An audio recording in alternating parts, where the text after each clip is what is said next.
નમસ્કાર મિત્રો, હું રાજેશ ભાસ્કર આપ સૌનું યુટ્યુબમાં આપણી આ ચેનલ પર સ્વાગત કરું છું. મિત્રો, આજે આપણે તારીખ 30 જૂન 2026ના કેટલાક મોસ્ટ ઇમ્પોર્ટન્ટ કરંટ અફેર અને અગાઉની પરીક્ષામાં પૂછાયેલા કેટલાક ઇમ્પોર્ટન્ટ પ્રશ્નો વિશે ડિટેલમાં ચર્ચા કરીશું, જે આપને આવનારી પરીક્ષા માટે ખૂબ જ ઉપયોગી સાબિત થશે. તો મિત્રો, આપ આ ચર્ચા સાથે જોડાઈ રહેજો અને વિડીયોને પહેલેથી લઈને છેલ્લે સુધી પૂરેપૂરો જોવાનો આગ્રહ રાખજો. તો ચલો મિત્રો, શરૂ કરીએ. શરૂઆત કરતાં પહેલાં જણાવી દઉં કે જો તમારે આપણી આ યુટ્યુબ ચેનલને સબસ્ક્રાઇબ કરવાનું બાકી હોય તો ચેનલને સબસ્ક્રાઇબ કરજો, નોટિફિકેશન બેલ આઇકોનને પ્રેસ કરીને. અને જો તમને વિડીયો પસંદ આવે તો વિડીયોને લાઇક કરજો, પરંતુ વિડીયોને શેર કરવાનું ના ભૂલતા. તમારા જેટલા પણ મિત્રો જેઓ કોમ્પિટિટિવ એક્ઝામની તૈયારી કરી રહ્યા છે એ બધા મિત્રો જોડે આ વિડીયોની લિંકને અત્યારે શેર કરો, તમે જે તે સોશિયલ મીડિયા એપ્લિકેશન વાપરતા હોય એમાં. ચલો તો શરૂઆત કરીએ. સૌપ્રથમ જોઈશું અગાઉની પરીક્ષામાં પૂછાયેલા સામાન્ય વિજ્ઞાનના પ્રશ્નો, જેના જવાબો તમારે મને કમેન્ટ બોક્સમાં લખીને જણાવવાના છે. વિડીયોના લાસ્ટમાં જ્યારે હું તમને આ દરેક પ્રશ્નના જવાબ જણાવું ત્યારે તમારે ચેક કરવાનું છે કે તમે આપેલા પ્રશ્નોના જવાબમાંથી કેટલા પ્રશ્નોના જવાબ સાચા છે. અને જેટલા પણ પ્રશ્નોના જવાબ સાચા હોય એનો આંકડો તમારે કમેન્ટમાં લખવાનો કે 10માંથી આટલા સાચા. ડેઇલી જીકે ટેસ્ટમાં આપણે રોજ 10 પ્રશ્નો પૂછીએ છીએ, એમાંથી 5 પ્રશ્નો સામાન્ય વિજ્ઞાનના હોય છે. બાકીના જે 5 પ્રશ્નો છે એ ગુજરાતના ઇતિહાસના છે. તો તમે તમારા આન્સર આપો નીચે કમેન્ટ બોક્સમાં, અને હું આજના કરંટ અફેરનો પ્રથમ પ્રશ્ન છે એની શરૂઆત કરું છું. પ્રથમ પ્રશ્ન છે કે દેશની પ્રથમ સહકાર આધારિત ડ્રાઈવર માલિકીની ટેક્સી સેવા ભારત ટેક્સીનો પ્રારંભ કોણે કરાવ્યો? તો જવાબ આવશે અમિત શાહ, આપણા કેન્દ્રીય ગૃહ અને સહકાર મંત્રી છે, એમના દ્વારા આ પ્રારંભ કરવામાં આવ્યો છે. જોઈ લઈએ આપણે.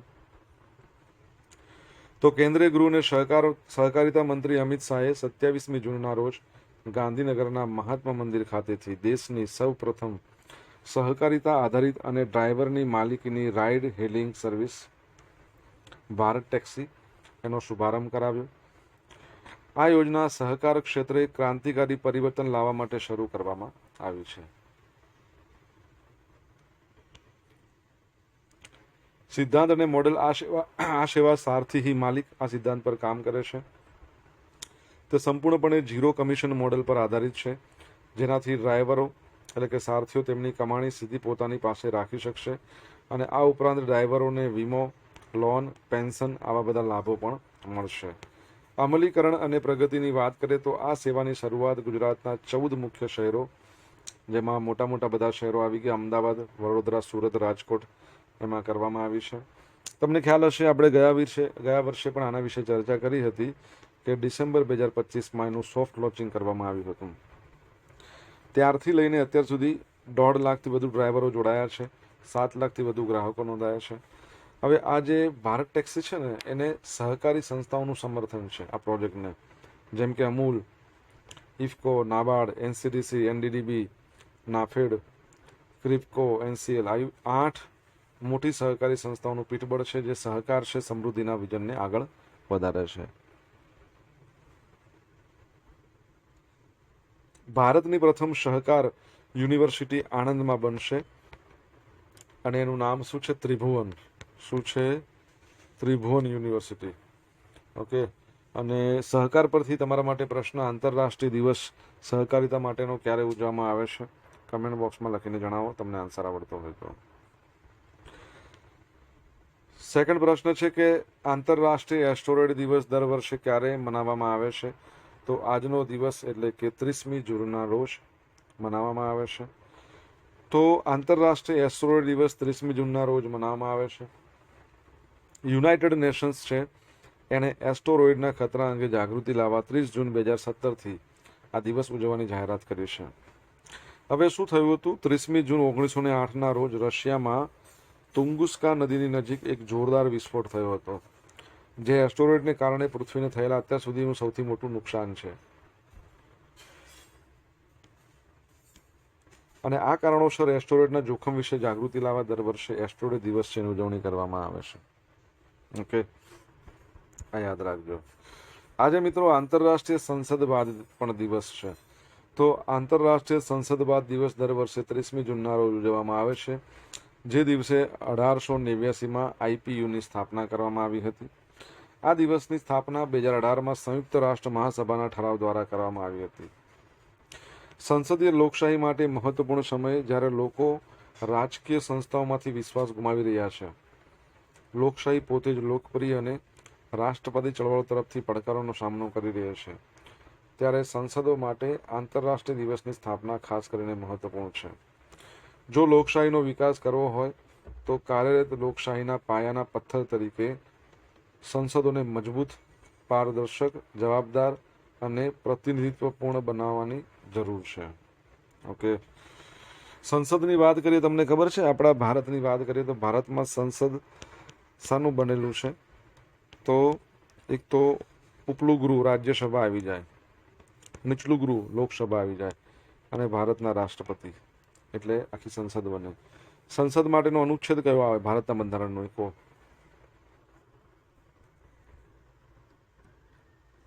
વિશ્વનો પ્રથમ ન્યુક્લિયર પાવર્ડ હાઇડ્રોજન પ્લાન્ટ ભારતમાં શરૂ.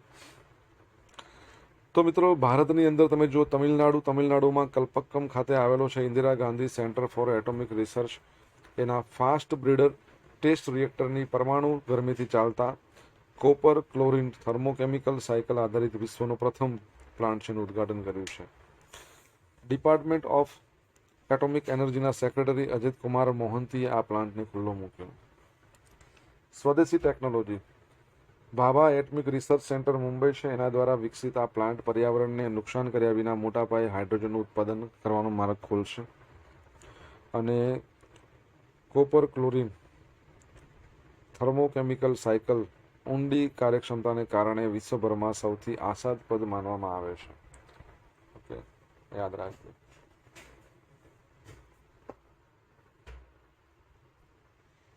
તમને ખ્યાલ હોય તો રિસન્ટલી આપણે ભણ્યા હતા, જાપાન છે ને, જાપાનમાં વિશ્વનો સૌથી મોટો ન્યુક્લિયર પાવર પ્લાન્ટ આવેલો છે, જે ઘણા વર્ષોથી બંધ હતો, અત્યારે ફરી ચાલુ કરવામાં આવશે, આવું આપણે ભણ્યા હતા. એ પાવર પ્લાન્ટનું નામ તમને આવડતું હોય, ન્યુક્લિયર પાવર પ્લાન્ટ છે, તો તમે કમેન્ટમાં જણાવી શકો છો.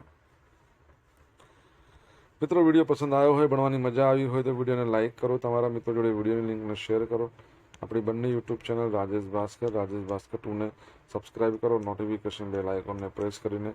જો તમારે ડેલી કરંટ અફેરની પીડીએફ જોઈતી હોય તો આપણી ટેલિગ્રામ ચેનલને જોઈન કરો, ડેલી કરંટ અફેરની પીડીએફ તમને મળશે, સાથે એમાં પોલ્સ પણ રમવા મળશે. તાજેતરમાં પીએમ નરેન્દ્ર મોદીને કયા દેશના સર્વોચ્ચ રાષ્ટ્રીય સન્માન ગાર્ડિયન ઓફ ધ બ્લુ હોરાઇઝનથી સન્માનિત કરવામાં આવ્યા છે? તો જવાબ આવશે સેશેલ્સ. શું આવશે? સેશેલ્સ. આ આપણા વડાપ્રધાન નરેન્દ્ર મોદી છે. તો વડાપ્રધાન નરેન્દ્ર મોદીને સેશેલ્સની 3 દિવસની મુલાકાત દરમિયાન ત્યાંના સર્વોચ્ચ રાષ્ટ્રીય સન્માન Guardian of the blue Horizon ત્યાંથી નવાજવામાં આવ્યા છે. સેશેલ્સના રાષ્ટ્રપતિ ડોક્ટર પેટ્રિક હર્મનીએ રાજધાની વિક્ટોરિયા ખાતે એમને આ એવોર્ડ આપ્યો. એનું કેપિટલ વિક્ટોરિયા છે. સેશેલ્સની વાત કરું છું, બરાબર. અને કરન્સી તમને ખબર છે સેશેલ્સની? કમેન્ટ બોક્સમાં લખો તમને ખ્યાલ હોય તો. આ સન્માન મેળવનારા વડાપ્રધાન નરેન્દ્ર મોદી વિશ્વના પ્રથમ નેતા છે. ભારતના અને સેશેલ્સના 50 વર્ષના સંબંધો. આ મુલાકાત ભારત અને સેશેલ્સ વચ્ચેના રાજદ્વારી સંબંધોની 50મી વર્ષગાંઠ ગોલ્ડન જ્યુબિલી સાથે જોડાયેલી છે. સન્માનનું કારણ. પીએમ મોદીને આ એવોર્ડ પર્યાવરણ સંરક્ષણ, ક્લાઇમેટ એક્શન, બ્લુ ઇકોનોમી એટલે દરિયાઈ સંશોધનોના યોગ્ય ઉપયોગ અને હિન્દ મહાસાગર ક્ષેત્રમાં સહયોગ વધારવા માટે મળ્યો છે. ગ્રીન પહેલ. આ એવોર્ડ તેમની આંતરરાષ્ટ્રીય સોલર એલાયન્સ, મિશન લાઈફ, એક પેડ માં કે નામ આવી બધી વૈશ્વિક પર્યાવરણ પહેલોને બિરદાવે છે. પ્રતિનિધિ મંડળ. દ્વિપક્ષીય બેઠકમાં ભારતીય ટીમમાં વિદેશ મંત્રી ડોક્ટર એસ જયશંકર, પછી national security adviser Ajit Doval એ પણ સામેલ હતા. તમને ખ્યાલ હોય તો છેલ્લે આપણે ભણ્યા હતા કે વડાપ્રધાન નરેન્દ્ર મોદીને સ્લોવાકિયાના નાગરિક સન્માનથી સન્માનિત કરવામાં આવ્યા હતા. યાદ છે? મેં તમને કહ્યું ને, સ્લોવાકિયાના the order of the white double cross. એટલે 33 એવોર્ડ એ વખતે મળ્યા હતા. આ અત્યારે એડ થયું એટલે ટોટલ કેટલા થયા? 34. કેટલા 34 એવોર્ડ મળ્યા છે અલગ અલગ દેશોના. ઈસરો કયા સરકારી વિભાગ સાથે મળીને 100 થી 200 દિવસ સુધી ચંદ્ર પર સક્રિય રહી શકે એવું નવું લુનર લેન્ડર વિકસાવી રહ્યું છે? તો પરમાણુ ઉર્જા વિભાગ, department of atomic energy.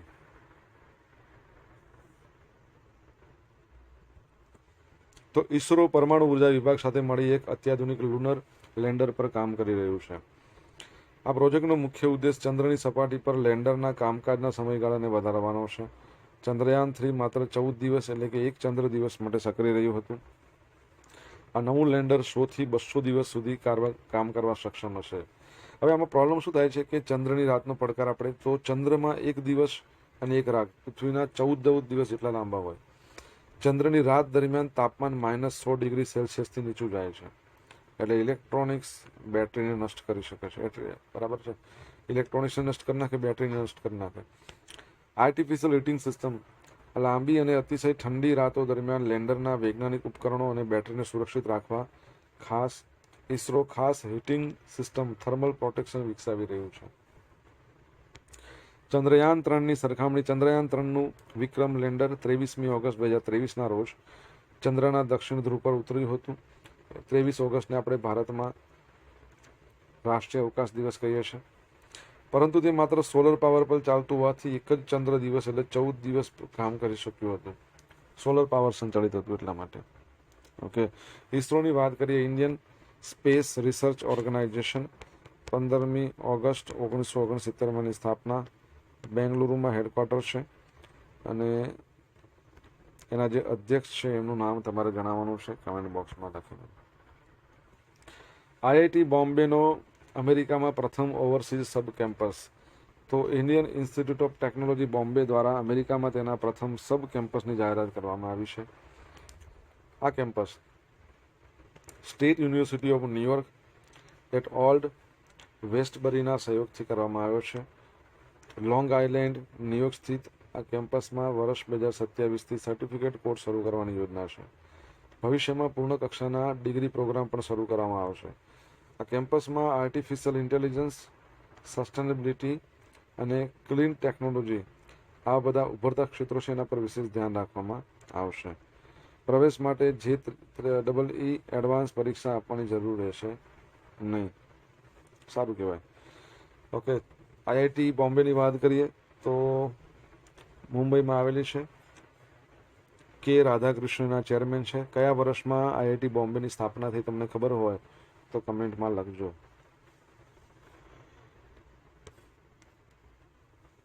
Social મીડિયાના માધ્યમથી મારી સાથે તમે કનેક્ટ રહી શકો છો. ઇન્સ્ટા આઈડી આપણું rajesh.i.bhaskar. ફેસબુક આઈડી છે rajesh.r.ri ભાસ્કર અને ટેલિગ્રામ ચેનલ આપણી રાજેશ ભાસ્કર છે, જ્યાં તમને ડેલી કરંટ અફેરની પીડીએફ અને પોલ્સ રમવા મળશે.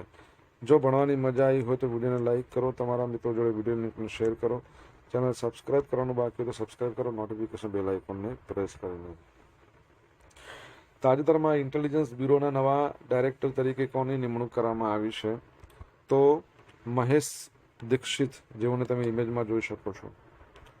તપન કુમાર ડેકાની જગ્યાએ આવ્યા. તો વરિષ્ઠ આઈપીએસ અધિકારી મહેશ દીક્ષિતની ભારતના પ્રીમિયમ ડોમેસ્ટિક ઇન્ટેલિજન્સ એજન્સી આઈબીના નવા ડિરેક્ટર તરીકે નિયુક્ત કરવામાં આવી છે. દેશના આંતરિક સુરક્ષા પડકારોને પહોંચી વળવા માટે એમની પાસે ઇન્ટેલિજન્સ ઓપરેશન અને કાઉન્ટર ટેરરિઝમના દાયકાઓનો અનુભવ છે. કોનું સ્થાન લેશે? તપન કુમાર ડેકાનું. હવે તેઓ આંધ્રપ્રદેશ કેડરના 1993ની બેચના આઈપીએસ છે. પોલીસ સેવામાં જોડાયા એની પહેલાં તેઓ મેડિકલ ડિગ્રી મેળવી હતી, ડૉક્ટર હતા. મહત્વની ભૂમિકા. શ્રીનગરમાં આઈબીની સબસિડરી ઇન્ટેલિજન્સ બ્યુરોના વડા તરીકે મહત્વની સેવા આપી હતી. જમ્મુ કાશ્મીરમાં આર્ટિકલ 370 હટાવ્યા પછી જમ્મુ કાશ્મીરમાં આંતરિક સ્થિરતા જાળવવામાં અને 2025માં આતંકવાદી નેટવર્કને તોડવામાં એમણે મહત્વની ભૂમિકા ભજવી હતી. ભારતમાં આતંકવાદ વિરોધી દિવસ 21મી મેના રોજ મનાવવામાં આવે છે, યાદ રાખજો. મંજૂરીને કાર્યકાળ વડાપ્રધાન નરેન્દ્ર મોદીની અધ્યક્ષતાવાળી appointment committee of the cabinet ACC એના દ્વારા 2 વર્ષના કાર્યકાળ માટે એમની નિમણૂક થઈ છે. બરાબર. ઇન્ટેલિજન્સ બ્યુરોની વાત કરીએ તો 1887માં એની સ્થાપના થઈ. ક્યારે થઈ? 1887. નવી દિલ્હીમાં હેડક્વાર્ટર છે. એનો મુદ્રાલેખ તમને ખબર હોય તો કહો.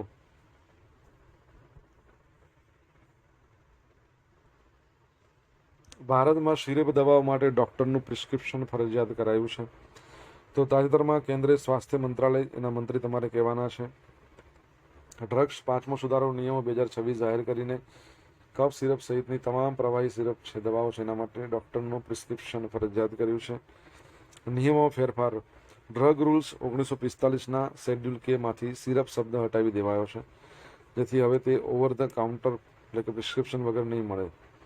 અસર. બેનાડ્રીલ, ગ્લાયકોડિન, ઝેડએક્સ, ટસ્ક ડીએક્સ પછી ડાબર હોનિટસ આવી કફ સિરપ માટે પ્રિસ્ક્રિપ્શન જરૂરી રહેશે. ઉધરસની ગોળી હોય, બરાબર છે, લોજેન્ઝિસ, એના પર આ નિયમ લાગુ પડતો નથી. કારણ શું છે? પાછલા વર્ષોમાં મધ્યપ્રદેશ અને રાજસ્થાનમાં દૂષિત સિરપના કારણે બાળકોના થયેલા મૃત્યુના પગલે જાહેર આરોગ્યની સુરક્ષા માટે ડ્રગ્સ ટેકનિકલ એડવાઇઝરી બોર્ડ છે એની સલાહથી આ નિર્ણયને લેવામાં આવ્યો છે. અગાઉની પરીક્ષામાં પૂછાયેલા સામાન્ય વિજ્ઞાનના પ્રશ્નો જોઈ લઈએ. પહેલો પ્રશ્ન, પોટેશિયમ નાઇટ્રાઇડનો વધારે ઉપયોગ શા માટે થાય છે? તો ખાતર કારખાનામાં ઉત્પાદન કામમાં.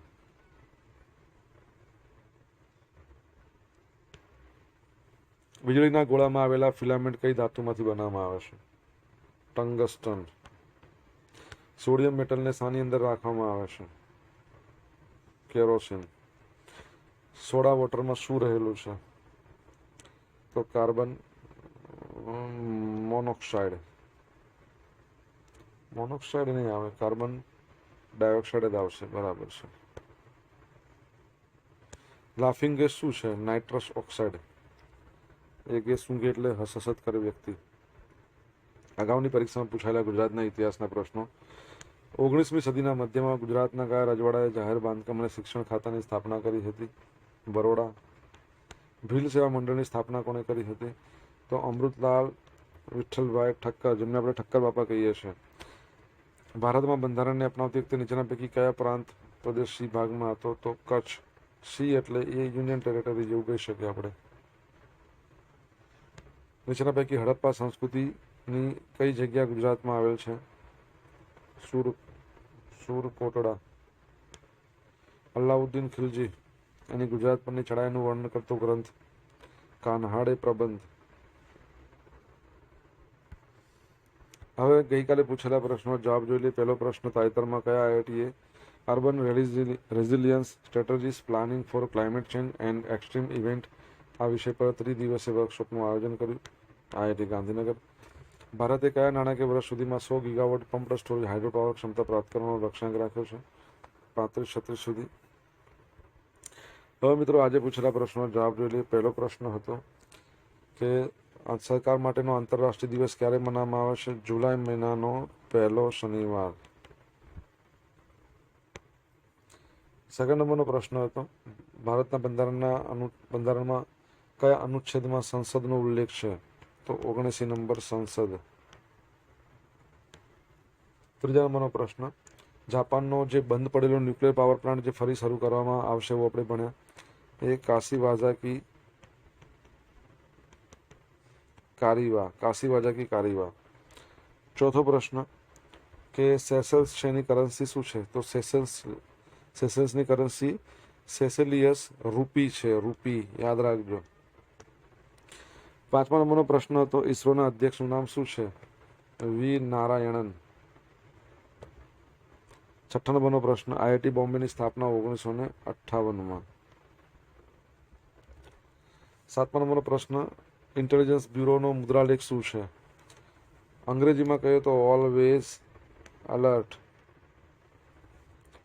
સંસ્કૃતમાં જાગૃતમ અહર્નિશે. આઠમા નંબરનો પ્રશ્ન, સ્વાસ્થ્ય મંત્રી કોણ છે આપણા? જેપી નડ્ડા. હવે મિત્રો જોઈશું ગઈકાલના કરંટ અફેરમાંથી પૂછેલા કેટલાક ઇમ્પોર્ટન્ટ પ્રશ્નો જેના જવાબો તમારે કમેન્ટમાં લખવાના છે. પહેલો પ્રશ્ન, તાજેતરમાં જાહેર થયેલા QS world future skill index 2027માં એઆઈ અર્થતંત્રની સજ્જતામાં ભારત કયા નંબર પર છે? જૂન 2026માં વિમન્સ ફોરમ 2026નું આયોજન કયા દેશમાં કરવામાં આવ્યું? તમને જવાબ આવડે તો કમેન્ટમાં લખજો. આ હતા આજના દિવસના કેટલાક મોસ્ટ ઇમ્પોર્ટન્ટ કરંટ અફેર અને આગામી પરીક્ષામાં પૂછાયેલા કેટલાક ઇમ્પોર્ટન્ટ પ્રશ્નોના જવાબોની સાથે આશા રાખું બધાને ભણવાની મજા આવી હશે. મજા આવી તો વિડીયોને લાઈક કરો, તમારા મિત્રો જોડે વિડીયો લિંકને શેર કરો. આપણી બંને YouTube channel Rajesh Bhaskar Pune subscribe કરો, નોટિફિકેશન બેલ આઇકોનને પ્રેસ કરીને. તો મિત્રો thank you so much for watching this video. Have a nice day. જય હિન્દ, જય ભારત, જય ગરવી ગુજરાત.